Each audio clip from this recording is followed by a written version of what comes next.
BBG Amaravati ventures లో Mahashivratri bumper offer 15 రోజుల్లో full payment చేస్తే plot registration free. For more details contact 040690344. బంగారం ధరలు పైకైనా పడే అవకాశం ఉందా?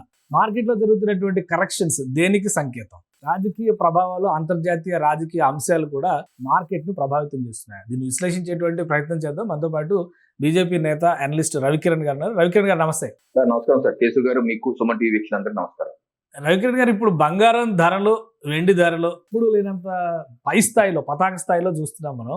రకరకాల అంశాలు వస్తున్నాయి. ఒకవైపు European union free trade agreement వస్తుంది. సో అమెరికాది కొంత పెండింగ్ లో ఉందన్నది కనిపిస్తుంది. మార్కెట్ పైన ఇంత స్థాయిలో బుల్ రన్ అనేది జరగడానికి అసలు రీజన్ ఏంటి? తగ్గేటువంటి అవకాశం, వెనక్కి వచ్చేటువంటి అవకాశం ఏమైనా ఉందా? ముందుగా బంగారంకి రాకముందండి, యూరోపియన్ యూనియన్ అయితే 2 దశాబ్దాలుగా యూరోపియన్ యూనియన్ 27 యూరోప్ దేశాల యొక్క సమాఖ్య. అవును. ఒక 50-60 కోట్ల మంది జనాభా ఉన్నారు. అంటే అమెరికా కన్నా ఎక్కువ జనాభా ఉన్నారు. అలాగే ఎక్కువ ఆదాయం, పర్ క్యాపిటల్ ఇన్కమ్, ఎవరైతే వ్యక్తి యొక్క ఆదాయం ఉంటుందో తలసరి అది ఆదాయం చాలా ఎక్కువగా ఉంటుంది. తలసరి ఆదాయం చాలా ఎక్కువగా ఉన్నటువంటి కొంచెం రిచ్ దేశం, సంపన్న దేశం. సో అటువంటి దేశంకి తో వాణిజ్య ఒప్పందం చేసుకోవాలని చెప్పి గత 20 సంవత్సరాలుగా జరుగుతున్న చర్చలు సఫలం కాలేదు. ఎందుకంటే యూరోపియన్ యూనియన్ కూడా ఎక్కువ అమెరికాకి దగ్గరగా ఉంటుంది. అలాగే వాళ్ళ యొక్క దిగుమతులు కూడా పూర్తిగా చైనా మీద ఆధారపడిపోయి ఉన్నారు. సో మాకు వేరే ప్రత్యామ్నాయం అక్కర్లేదు అని కొంత అహంభావ ధోరణిలో ఉన్నమాట వాస్తవం. అయితే ట్రంప్ గారు రూపంలో మనకి ఒక చక్కటి మంచి జరిగింది. ఆయన ఏ రకంగా అయితే యూరోపియన్ దేశాలని వాయిస్తున్నారో, వాళ్ళ అసలు ఆత్మగౌరవాన్ని దెబ్బతీసే విధంగా టారిఫ్లు వేయటం కావచ్చు, తిట్టం కావచ్చు, వాళ్ళ యొక్క అధ్యక్షుల యొక్క పర్సనల్ చాట్లు కూడా ఆయన సోషల్ మీడియాలో పెట్టడం, ఈ రకమైనటువంటి ఒక గోండాయిజం చూసేసరికి బెంబేలెత్తిపోయి యూరోప్ యూనియన్ ఈ రోజు ప్రత్యామ్నాయంగా ఒక మార్కెట్ మనకు కావాలి, అలాగే చైనా మీద ఆధారపడి ఉండకూడదు. కరోనా సమయంలో కూడా మనం చూసాం ఏ రకంగా ఇది అవుతుందో అని. ప్రత్యామ్నాయంగా భారతదేశానికి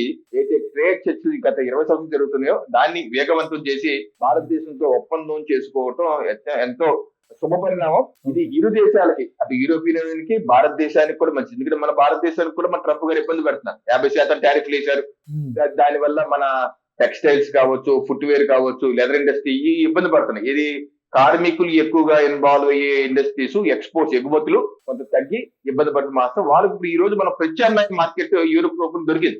సో ఆ రకంగా మన యొక్క ఉన్నటువంటి ఎక్స్పోర్ట్స్, మన ఎగుమతుల్లో 99% ఏది యూరోప్ కి వెళ్తున్నాయో ఇప్పటి వరకు అయితే 10 నుంచి ఒక ఇటువంటి ఈ కేటగిరీలో 5 నుంచి 15% వరకు మన మీద సుంకం వేస్తుంది యూరోప్. వేరే బంగ్లాదేశ్ కానీ, వియట్నాం లాంటి దేశాల నుంచి మాత్రం 0 సుంకం. టెక్స్టైల్స్ కానీ, ఈ ఫుట్వేర్ లో కానీ 0 అన్నమాట. అందుకని వాళ్ళు ఎక్కువగా బాగా చేయగలిగితే మనం చేయకపోతాం. ఇప్పుడు ఈ ఎఫ్టీఏ ద్వారా మనం 0కి వెళ్ళిపోతాం. ఇది మన మీద సుంకాలు ఉండవు. అందుకని ఈ ఇండస్ట్రీస్ ఎగుమతికి అమెరికాయే కాకుండా యూరోప్ ఒక ప్రత్యామ్నాయ మార్కెట్కి వెళ్తాం. అలాగే మన యొక్క స్వదేశీయంగా ఉన్నటువంటి ఇండస్ట్రీకి పోతాం. ఇదే కాకుండా సాంకేతిక పరిజ్ఞానం, ఇప్పుడు ఈ ట్రేడ్ కేవలం, ఈ ఒప్పందం కేవలం వాణిజ్యమే కాదండి, రక్షణ రంగంలో, డిఫెన్స్ రంగంలో కూడా చేసుకున్నాం. డిఫెన్స్ లో కూడా మనం ఎక్స్పోర్ట్స్ చేయాలి. ఎందుకంటే మన ప్రధానమంత్రి నరేంద్ర మోడీ గారు ఇచ్చాక మేక్ ఇన్ ఇండియా స్కీమ్ లో డిఫెన్స్ లో గతంలో అన్ని దిగుమతుల మీద ఆధారపడేవాడు మన రక్షణ రంగం. ఇప్పుడు దిగుమతి కాదు, స్వదేశీయంగా అభివృద్ధి చేసుకుంటూ ఎగుమతులు కూడా చేస్తున్నాం. అలాంటి ఎగుమతులు పెంచే విధంగా మనకు నూతన సాంకేతిక పరిజ్ఞానం కూడా కావాలి. ఆ నూతన సాంకేతిక పరిజ్ఞానం యూరోప్ తో కలిసి అభివృద్ధి చేస్తాం, కలిసి ప్రొడక్షన్ భారతదేశంలో చేస్తాం. ఎప్పుడైతే కలిసి అభివృద్ధి ప్రొడక్షన్ చేస్తామో ఇక్కడ పరిశ్రమలు ఏర్పడతాయి, ఇక్కడ ఉత్పత్తి పెరుగుతుంది, ఇక్కడ ఉద్యోగ కల్పన, యువతకి మంచి జరుగుతుంది. ఆ రకంగా ఉద్యోగ ఉపాధి అవకాశాలు పెరిగే విధంగా అట్ ది సేమ్ టైం మన యొక్క ఆర్థిక మూలం, ఈ రోజు మనం ఎకనామిక్ సర్వే ఆఫ్ ఇండియా కూడా చూసుకున్నాం, 2026 కూడా వచ్చింది. మనం ఏదైతే మన స్వదేశీ నినాదం ఉందో, ఆత్మ నిర్భర్ భారత్, స్వయం సమృద్ధి భారత్ ఉందో దాన్ని మనం కొనసాగించాలి. మన స్వదేశీ అంటే మన చుట్టుపక్కల ఉత్పత్తి చేస్తున్నటువంటి వస్తువులు, భారతదేశంలో ఉత్పత్తి చేసిన వస్తువులకే మన ప్రాధాన్యత ఇచ్చి కొనాలి. అలాగే స్వదేశీ ఏదైనా సరే భారతదేశంలోనే మనం ఉత్పత్తి చేసే విధంగా దిగుమతుల మీద ఆధారపడకుండా, ఎందుకంటే ఇక్కడ 140 కోట్ల ప్రజలు ఉన్నారు. ఈ యొక్క మార్కెట్ కోసం యూరోప్ కానీ వేరే దేశాలు కూడా చూస్తారు సహజం. అలాగే మనం కూడా వాళ్ళ మార్కెట్ క్యాప్చర్ చేయాలని చూస్తాం. సో ఈ ట్రేడ్ లో మనల్ని కాపాడుకుంటూ, అలాగే మన ఎగుమతులు పెరిగే విధంగా భారతదేశం ఇప్పుడు 4వ ఆర్థిక అతిపెద్ద శక్తిగా ఉన్నాం. మనం 2045 సంపూర్ణ వికసిత సంకల్ప యాత్రతో మనం సాగుతున్నాం. ఆ లక్ష్య సాధన చేయాలంటే మనకి ఇక్కడ ఉత్పత్తులు పెరగాలి, స్వయం సమృద్ధి పెరగాలి, స్వదేశీ పెరగాలి, అలాగే నూతన సాంకేతిక పరిజ్ఞానం, సెమీ కండక్టర్స్, ఆర్టిఫిషియల్ ఇంటెలిజెన్స్ లో కూడా మనం ముందుండాలి. సో రకంగా ప్రభుత్వం తీసుకున్న చర్యలకు ఈ WTO ఏదైతే యూరోప్ తో చేసినటువంటి FTA ఒప్పందం ఇదే కాదు. 2025-26లో మనం యూకేతో కూడా చేసుకున్న ఒప్పందం, జర్మనీలో చేసుకున్నాం, అంతకు ముందు ఆస్ట్రేలియాతో చేసుకున్నాం, న్యూజిలాండ్ తో చేసుకున్నాం, ఒమన్ తో చేసుకున్నాం, తో FTA ఫ్రీ ట్రేడ్ అగ్రిమెంట్ చేసుకున్నాం. ఇలాగా ప్రధానమంత్రి నరేంద్ర మోడీ గారు ఒక ప్రణాళికాబద్ధంగా ముందుకెళ్ళటం వల్ల ఈ రోజు దేశం ఆర్థికంగా 4వ స్థానానికి బలోపేతం వచ్చింది. అలాగే ప్రభుత్వం యొక్క స్పెండింగ్ కూడా ఏంటి మౌలిక వసతుల కల్పన మీద కూడా ఎక్కువగా స్పెండ్ చేస్తున్నారు కాబట్టి మనకు ఆ వృద్ధి కూడా సాధించగలుగుతున్నాం. అలాగే బ్యాంకింగ్ రంగాల్లో కూడా అయితే సూక్ష్మ చిన్న మధ్యతరగతి పరిశ్రమలకి బ్యాంకింగ్ ద్వారా రుణాలు చాలా ఎటువంటి గ్యారంటీ లేకుండా, ఎటువంటి పూచీకత్తు లేకుండా ఇవ్వగలుగుతున్నాం. అందుకని ఎన్పిఏలు కూడా గతంలో పోలిస్తే బాగా తగ్గింది కేశవ్ గారు. నాన్ పెర్ఫార్మింగ్ ఇప్పుడు లేటెస్ట్ అప్డేట్ చూస్తే gold run, bullion market run అనేది డౌన్ అయినట్టు కనిపిస్తుంది. ఇవాళ ఒక 8,000 తగ్గింది. ఈ మధ్య కాలంలో 8,000 అనేది చాలా పెద్ద నంబర్ బంగారం రేట్లు. ఇప్పుడు ఈ ఫ్రీ ట్రేడ్ అగ్రిమెంట్ ఒప్పందం కానీ లేదా జరుగుతున్నటువంటి పరిణామాల ప్రభావం కానీ ఉంటుందంటారా వీటిపైన? అంటే ఈ ఫ్రీ ట్రేడ్ ఒప్పందం ఆచరణలో రావడానికి ఒక 6 నుంచి 12 మాసాలు పడతాయి. ఎందుకంటే ఆయా దేశాల పార్లమెంట్ లో రాటిఫై చేయాలి. అలాగే మనం కూడా ఇక్కడ పార్లమెంట్ రాటిఫై చేసుకోవాలి. ఈలోపు ఆ సమయం తీసుకొని మనం రీసెర్చ్ చేసుకోవాలి. మన పరిశ్రమల్లో ఉత్పత్తి వాల్యూమే కాకుండా నాణ్యత కూడా పెంచుకోవాలి. యూరోపియన్ మార్కెట్ నాణ్యతకి ఇంపార్టెన్స్ ఇస్తుంది. మనం ఏదో తయారు చేసి వాళ్ళ మీద ఉద్దేశిస్తే వాళ్ళు యాక్సెప్ట్ చేయాలి. అలాగే క్లైమేట్ చేంజెస్ కూడా క్లైమేట్ రిలేటెడ్ కూడా ఉంటాయి అక్కడ. మనం ఎక్కువ కార్బన్ రిలేటెడ్ దాంట్లో పెట్టేస్తే వాళ్ళు యాక్సెప్ట్ చేస్తారు. ఇన్ని ఉంటాయి. అయితే బంగారంకి వస్తే సెకండ్ ఎపిసోడ్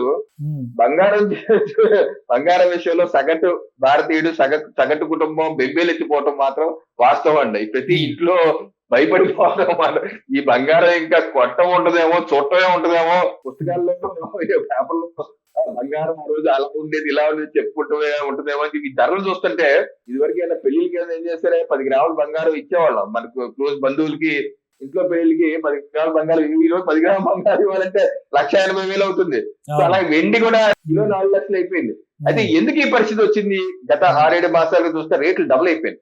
గతంలో బంగారం 10 గ్రాములు ఏదో 70,000-80,000 ఉంటే ఈ రోజు ఇంత పెరిగిపోయింది. కారణం ఏంటంటే ప్రపంచ వ్యాప్తంగా నెలకొన్నటువంటి అనిశ్చిత పరిస్థితి, అలాగే అగ్రరాజ్యాలపై కూడా ఇన్వెస్టర్ల యొక్క అంటే మదుపరిదారుల యొక్క నమ్మకాలు సన్నగిలటం, అటు అమెరికా చేస్తున్నటువంటి విధానాలు, వాళ్ళ యొక్క ఆర్థిక పరిస్థితి, వాళ్ళ జీడిపి కన్నా వాళ్ళ అప్పులు ఎక్కువ ఉన్నాయి. జీడిపి $36 ట్రిలియన్ ఎంతో ఉంటే అప్పులేమో $40 ట్రిలియన్ దాటిపోయింది. అలాగే వాళ్ళు అవలంబిస్తున్నటువంటి ట్రంప్ గారు, ప్రధానంగా అమెరికన్స్ మంచిలే కానీ ట్రంప్ గారి ఆధ్వర్యంలో ఉన్నటువంటి ట్రంప్ గారు చేస్తున్నటువంటి డొనాల్డ్ ట్రంప్ గారు చేస్తున్న విధానాలు ప్రపంచాన్ని అనిశ్చిత వైపు తోసేస్తున్నాయి. 2 చమురు యొక్క రేట్లు, రష్యా యుక్రెయిన్ యుద్ధం కాగా చమురు యొక్క రేట్లు ఎప్పుడు ముప్పైకి పెరిగిపోవడం, ఆయా దేశాల ద్రవ్యోల్బణం పెరిగిపోవడం.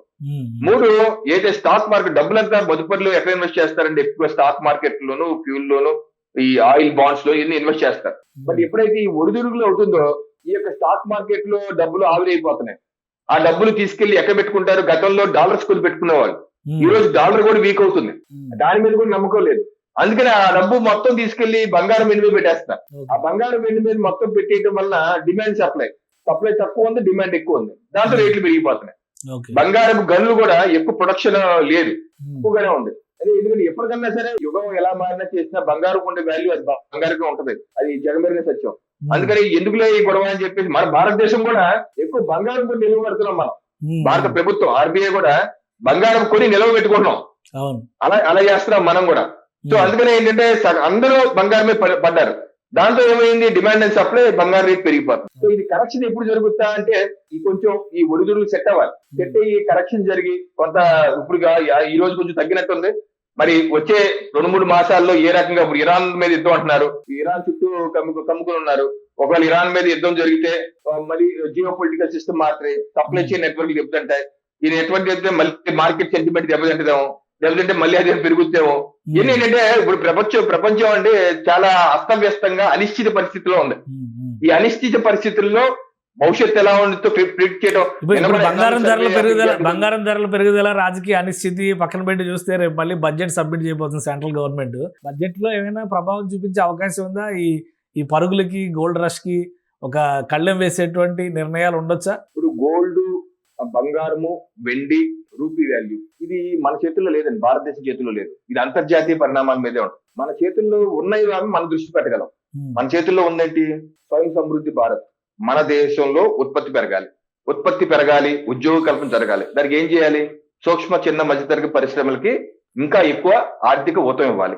వాళ్ళు అవి ఇంకా ఎక్కువ పెట్టేటట్టు ప్రజల్ని మనం మోటివేట్ చేయాలి. స్టార్టర్స్ ఇంకా ఎక్కువ రావాలి. ఎంటర్‌ప్రెన్యూర్ ని అభివృద్ధి చేయాలి. Import R&D, duties development. తగ్గిస్తే బంగారం ధరల పైన కూడా కొంత ప్రభావం వెసులుబాటు రావచ్చు అని ఒక విశ్లేషణ నడుస్తుంది. అలాంటి అవకాశాలు ఏమైనా ఉంటాయా? కేంద్ర ప్రభుత్వం కన్సిడర్ చేసే అవకాశం ఉందా? ఇది ఎంత తగ్గించినా స్వల్పమే అవుతుందండి. ఇది అంతర్జాతీయంగా వస్తున్న ఒడిదుడులు ఏదో టెంపరీ రిలీఫ్ వస్తుంది కానీ అంతర్జాతీయంగా మనం కంట్రోల్ చేయలేం కదండి. అంతర్జాతీయ ఆయిల్ మనం ఎక్కడ కంట్రోల్ చేస్తాం, అంతర్జాతీయ యుద్ధాలు మనం ఎక్కడ కంట్రోల్ చేస్తాం, ట్రంప్ ని ఎక్కడ కంట్రోల్ చేస్తాం, మనం కంట్రోల్ చేయలేం కదా. కొంత రిలీఫ్ స్వల్ప విరామం మాత్రమే అంటారు. ఇప్పుడు తగ్గడం అనేది స్వల్ప విరామం మాత్రమే అంటారా? ఇప్పుడు బంగారం రేటు మన కృత్రిమంగా తగ్గించిన, రూపీ వాల్యూ బలపడటానికి మన కృత్రిమంగా చేసిన అది కృత్రిమమే, స్వల్పమే. రూపీ వాల్యూ కూడా అంటే మన చేతుల్లో ఉండదు. అంతర్జాతీయంగా ఉన్న పరిణామాలు బట్టి మారుతా ఉంటది. అది మనం ఎంత చేయని మనకున్న డాలర్ పంప్ చేసాం. మన $700 బిలియన్ మన దగ్గర ఉన్నారు. అది ఎక్కువ ఇప్పుడు ఈ రోజు $700 బిలియన్ రిలీజ్ చేసాం అనుకోండి, మన రూపాయి వాల్యూ $1 ఒకటి అయిపోతుంది. చేయడం వల్ల మన దేశం ఆర్థికంగా నష్టపోతుంది. మన దగ్గర నిల్వలు ఉండవు. రేపు ఏదైనా కొనుక్కుంటాకి డాలర్లు ఇవ్వాలి, డబ్బులు మన దగ్గర ఉండవు. అది మళ్ళీ అప్పుడు వరకే టెంపరీగానే మళ్ళీ 15 రోజుల తర్వాత మళ్ళీ పెరిగిపోతుంది. అందుకనే ఇటువంటిది ఇప్పుడు మొన్న ఏం చేశారు, రూపీ 92 రూపీస్కి వెళ్తే ఆర్బీఐ ఇంటర్వ్యూన్ చేసి ఇలాగ డాలర్లు కొంచెం అమ్మారు. అది వెంటనే 91.9కి వచ్చింది. అది 10 పైసలు తగ్గింది. ఇలా ఏదో రిలీఫ్ ఇవ్వగలం కానీ, అలాగే బంగారం కూడా జస్ట్ రిలీఫ్ ఇవ్వగలం కానీ పర్మనెంట్ సొల్యూషన్ మన చేతుల్లో లేదండి. మన చేతుల్లో ఉన్న అంశాలు ఏంటి, మన భారతదేశ ఆర్థిక వ్యవస్థని బలోపేతం చేసుకుంటాం. అది ఎలా బలోపేతం చేసుకోవాలి, మన జిఎస్టీని మనం తగ్గించారు 2.0 తీసుకొచ్చి మళ్ళీ 3.0 తగ్గిస్తారా, లేకపోతే మన ఆటోమొబైల్స్ ఇప్పుడు మనం FTL చేసుకుంటున్నాం ఫ్రీ ట్రేడ్, దానివల్ల ఏంటి అక్కడ నుంచి యూరోప్ దేశాల నుంచి కూడా వస్తువులు వచ్చి పడిపోతాయి. మరి దాన్ని మన పరిశ్రమ తట్టుకోలేదు అనుకోండి, పరిశ్రమ మూతపడతాయి. పరిశ్రమ మూతపడితే అన్ఎంప్లాయ్మెంట్, నిరుద్యోగం పెరిగిపోతాయి. అందుకని ఈ లోపు దాన్ని మనం బలోపేతం చేసుకోవాలి, దాని యొక్క నాణ్యత పెంచుకోవాలి. ప్రపంచ వ్యాప్తంగా ఉన్నటువంటి నాణ్యత ప్రమాణాలకి దిగదూడుగా ఉండే విధంగా మనం వాటిని తయారు చేసుకోవాలి. భారతీయులు ఆ రకంగా ఎక్కువ పరిశ్రమలు పెట్టే విధంగా, MSME పెట్టే విధంగా, లాజిస్టిక్స్ పెట్టే విధంగా ప్రోత్సహిస్తూ ఆర్టిఫిషియల్ ఇంటెలిజెన్స్ కావచ్చు, సెమీ కండక్టర్ మ్యానుఫ్యాక్చరింగ్ కావచ్చు, అలాగే హై టెక్నాలజీ మీద R&D మీద మనం రీసెర్చ్ చేసి మనం వాటి మీద మనకి, అలాగే income tax, personal income tax exemptions 2014 ముందు ఎంత ఉండేది, 2 లక్షలు 1.5 ఉండేది ఇది ఎగ్జంప్షన్. ఈ రోజు 12 లక్షలు చేశారు ఎగ్జంప్షన్. 11 ఏళ్లలో 12 లక్షలు చేశారు. రేపు దాన్ని కూడా పెంచారనుకోండి, రేపు 15 లక్షలు చేశారనుకోండి, అప్పుడు సామాన్యుడికి డబ్బు పెరుగుతుంది, శక్తి పెరుగుతుంది. ఇలాగే మన ఆర్థిక వ్యవస్థ అటువంటిది ఏమైనా చేస్తారు, అలా చేసే అవకాశాలు ఉంటాయని నేను భావిస్తున్నాను. రైట్. థ్యాంక్ యూ రవికిరణ్ గారు విశ్లేషణ అందించినందుకు. బంగారం ధరల విషయంలో స్వల్ప విరామం మాత్రమే వస్తుంది. అయితే అంతర్జాతీయ పరిణామాలు దీన్ని తీవ్రంగా ప్రభావితం చేస్తున్నాయి. రాబోయేటువంటి రోజుల్లో అంతర్జాతీయ పరిణామాల ఆధారంగానే బంగారు ధరల్ని నియంత్రించే అవకాశం ఉంటుందని రవికిరణ్ గారు విశ్లేషణ. ఇది స్పెషల్ డిస్కషన్. Keep watching.